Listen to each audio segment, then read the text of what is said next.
अस्सलाम वालेकुम। आज का हमारा टॉपिक है इलेक्ट्रिक पावर। तो इलेक्ट्रिक पावर ये काफ़ी इम्पोर्टेंट है। इसके अंदर कुछ डेरिवेशंस हैं, फार्मूलाज हैं जो हम करेंगे, जो कि पेपर में भी आते हैं और आपके न्यूमेरिकल्स में भी वो बहुत ज़्यादा यूज़ होने वाले हैं। तो इसको अच्छे से देखें। है ये शॉर्ट ही लेकिन इम्पोर्टेंट है। इसके अलावा अगर आप प्लेलिस्ट लेना चाह रहे हैं किसी भी चैप्टर की, तो चैनल को अच्छे से विजिट कर लें, या फिर यूट्यूब के सर्च बार पर अपने टॉपिक का नाम और चैनल का नाम लिख के सर्च करके भी आप हमारी वीडियोस ले सकते हैं। आप स्टार्ट करते हैं अपने लेक्चर को। सबसे पहले बात करते हैं इलेक्ट्रिक पावर की कि इलेक्ट्रिक पावर क्या होती है। देखें, आपने बैटरी के साथ एक बल्ब को कनेक्ट कर दिया तो क्या होगा, यहाँ से करंट फ्लो करना स्टार्ट कर देगा इस बैटरी के अंदर से, और बल्ब के अंदर से भी फ्लो करेगा, जिसकी वजह से बल्ब ग्लो करेगा। तो जितनी एनर्जी आपने प्रोवाइड की है इस बल्ब को, और जितने टाइम के लिए प्रोवाइड की, फर्ज कर लें आपने इसको एनर्जी 10 सेकंड 20 सेकंड या जितने भी टाइम के लिए प्रोवाइड की, उसी को ही हम कहेंगे कि वो इसकी क्या है, पावर है। सिंपल। कि पावर का मतलब क्या होता है कि वो एनर्जी जो आप प्रोवाइड करते हो और जितने टाइम के अंदर प्रोवाइड करते हो। जब एनर्जी को टाइम के लिहाज से हम देखते हैं कि कितने टाइम में कितनी एनर्जी प्रोवाइड हो रही है या फिर कंज्यूम हो रही है, तो उसको हम उसकी पावर कहते हैं। यही आपकी डेफिनेशन में बात की गई है कि amount of energy supplied by current, के करंट की मदद से जो एनर्जी आप सप्लाई करते हैं इन यूनिट टाइम के अंदर, किसी एक सेकंड के अंदर जितनी एनर्जी आप करंट के जरिए प्रोवाइड करते हैं, उसी को ही आपकी हम इलेक्ट्रिक पावर कहते हैं। फॉर्मूले की फॉर्म में मैंने पहले लिख दिया, यहाँ पे लिखते हैं कि वो एनर्जी जो आप यूनिट टाइम के अंदर प्रोवाइड करते हैं, उसी को ही हम क्या कहते हैं, पावर कहते हैं। यहाँ पर ये जो एनर्जी है, एनर्जी का मतलब यही होता है कि जो वर्क किया इस करंट ने यहाँ से वहां जाने में, तो मैं इस एनर्जी की जगह पे वर्क भी लिख सकता हूँ, तो मैं वर्क ही लिखूंगा। ओके। वैसे आपने पावर की एक डेफिनेशन 9th क्लास में भी पढ़ी होगी कि वर्क डन पर यूनिट टाइम, कि एक टाइम के अंदर या एक सेकंड के अंदर जितना आप काम करते हैं वही आपकी पावर होती है। और यहाँ पे जो काम कर रहे हैं वो आपके चार्जेस हैं, तो बात तो वही है कि एक सेकंड के अंदर चार्जेस जितना काम करेंगे वो चार्जेस की पावर होगी। अब नेक्स्ट आप देखें, आपने पोटेंशियल डिफरेंस वाले टॉपिक में ये फॉर्मूला पढ़ा था कि जो W होता है, सॉरी, जो पोटेंशियल डिफरेंस होता है वो बराबर होता है वर्क डन ओवर चार्ज के। यहाँ से अगर मैं वर्क की वैल्यू निकालना चाहूँ तो वो कुछ इस तरीके से निकलेगी कि Q यहाँ पे डिवाइड है और वहाँ पे जाके V के साथ मल्टीप्लाई हो जाएगा, तो QV is equal to W आ जाएगा। अब इस रिलेशन को मैं इस फॉर्मूले के अंदर यूज करूंगा, W की जगह मैं इस W की वैल्यू को लिखूंगा। तो देखते हैं क्या होता है। तो P is equal to W की जगह पे अब आएगा QV और नीचे मेरे पास आ गया टाइम। और आप लोगों को ये भी पता है कि Q ओवर T क्या होता है। Q ओवर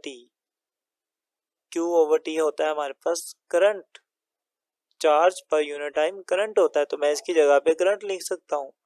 तो पावर इज इक्वल टू, इस सब की जगह पे मेरे पास आ गया करंट, करंट मतलब आई, और आगे मेरे पास था पोटेंशियल डिफरेंस भी, वो एज इट इज रहेगा। तो ये मेरे पास पावर का एक फॉर्मूला बन गया, P is equal to VI या IV, आप जैसा मर्जी पढ़ लें।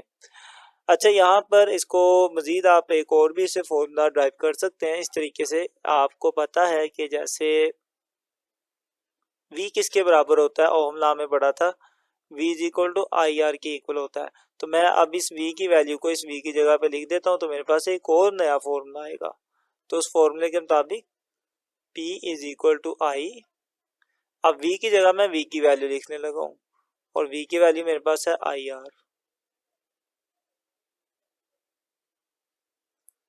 अगर आप इसे फर्दर सोल्व करें तो I और I मल्टीप्लाई होंगे, तो आपके पास आएगा I स्क्वायर और साथ में आ जाएगा R।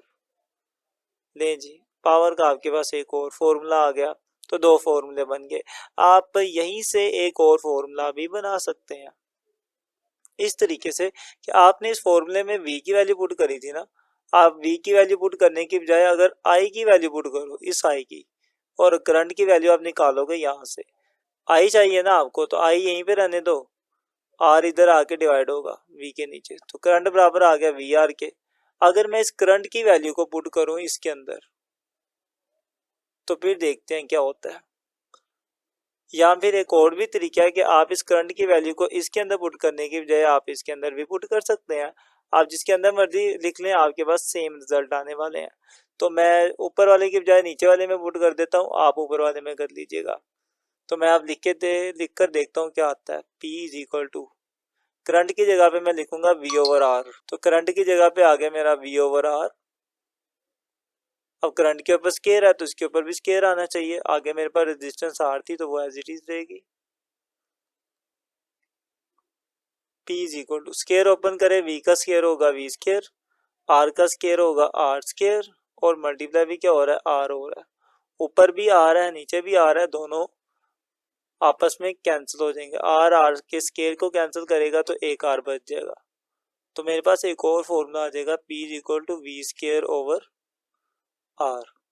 ये वाला जो रिलेशन है ना, ये बुक में तो नहीं लिखा हुआ लेकिन ये पेपर में पूछा जाता है। तो ये आपको खुद ही ड्राइव करना पड़ेगा जैसे मैंने आपके सामने किया। तो देखिए पावर के हमारे पास तीन फॉर्मूले आए, एक ये वाला, एक ये और एक ये तीनों ही आपको अच्छे से आने चाहिए। तीनों ही न्यूमेरिकल्स में बहुत ज़्यादा यूज होंगे। यहाँ तक तो हमने पावर के मतलब बात कर ली, फॉर्मूला डेरिवेशन सब कुछ कर लिया। अब बात कर लेते हैं इसके यूनिट के ऊपर। तो यूनिट है इसका वाट, लेकिन वाट के अलावा भी इसका एक और यूनिट है। जैसा कि आपने पढ़ा हुआ है कि पावर बराबर होती है वर्क ओवर टाइम के। वर्क का यूनिट आ गया जूल और टाइम का यूनिट आपके पास आ गया सेकंड। तो सेकंड ऊपर जाके क्या बन जाएगा, जूल पर सेकंड। तो दोनों इसके यूनिट है, वाट भी और जूल पर सेकंड भी। ये भी आपको अच्छे से याद होना चाहिए कि पावर के कौन कौन से यूनिट है। एक है जूल और एक है जूल पर सेकंड और दूसरा है वाट। तो यहाँ तक हमारा ये पावर वाला टॉपिक कंप्लीट होता है। मैं उम्मीद करता हूँ कि आपको ये इसकी सारी समझ आई होगी। ये सारी डेरिवेशन लिख लें, बुक में है कुछ स्टेप मिसिंग है और ये लास्ट वाली तो बिल्कुल नहीं है, ये आपको खुद ही करना पड़ेगी।